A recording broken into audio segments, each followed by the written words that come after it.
Okay, so BLENDi Biz episode 1, May 1st. I wanted to do this as a way to see where I was, back in time and see, give a chronological order and kind of an event timeline to where we are at BLENDi. So I want to do a rundown style approach to this episode and do this on a weekly or bi-weekly basis. So we've had a pretty crazy week with quarantine. Been working hardcore into this. We brought in a guy named Marco in Chicago who's going to do hopefully the Midwestern states in terms of distribution for BLENDi and sales. So we brought in Marco. We got that on Angels List, which is a great way to get people. But before we get into the good parts, I wanted to get one bad thing. So many of you know that BLENDi started in 2016 when I was in my college dorm. And it kind of feels like this actually now in my apartment.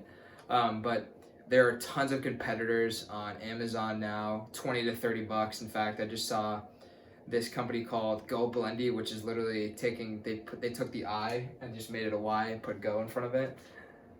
Huge Chinese knockoff, and the name is just, evident of so. So I don't know what to say about that other than we are the leaders in best. We came up in 2016 with the name Steelblade and then transitioned to BLENDi in about, I think that was 2018. So I've been seeing that, but the main point we've been trying to get across to customers and prospective customers is that BLENDi is a premium product. We're not just a $23, portable blender on Amazon that will break. We started the game like we are able to convert into a water bottle. We have designed blades to crush ice, to cut, spinach, any types of fruit, vegetables, right, and just blend your protein, of course. So that's been tough. We started out the week with a huge order. We got 300 units sold to a person who's fulfilling campus-based stores of colleges, which is awesome. And hopefully we'll have more on colleges. I might have some unique products coming for that. And then we're now having videos done. So one of the cool things that I saw was doing videos on different price points. I had put out on Facebook and joined a group, a freelancer videography group. And I got contacted by 3 different people, many more, but I chose 3. One is doing it for free, one is doing it for $250, and then the other is doing it for $1,000.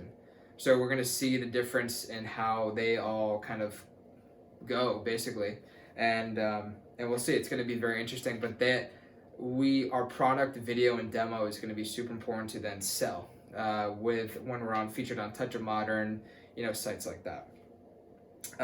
We've been doing retail play. So it's sometimes easy to get in contact with retail stores, whether there just be a single part, or you can get into a distributor, which is what we just did. We got into a distributor, and hopefully we'll have orders coming in soon. But you can also take the play, which is, I gotta give a shout out to Kevin Lane, who recommended fair.com. And then we also had our Touch of Modern buyer recommend Thrive Market or range.com.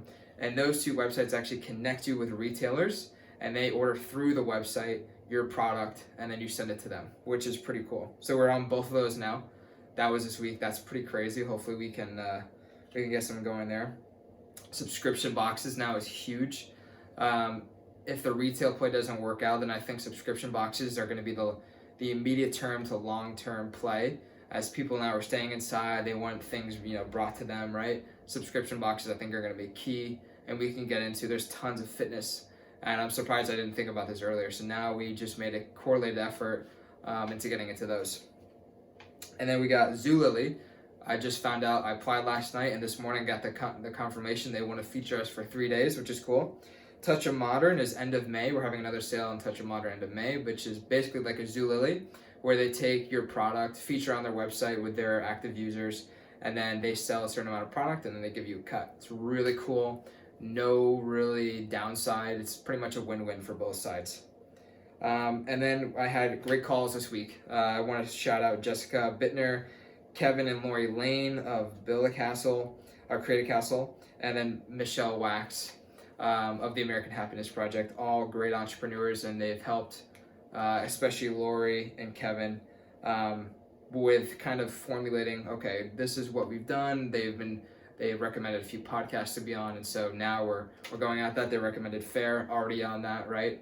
So great calls with them, and that's what entrepreneurship is all about. So that's the rundown. It's been a pretty crazy week. It's not always like this.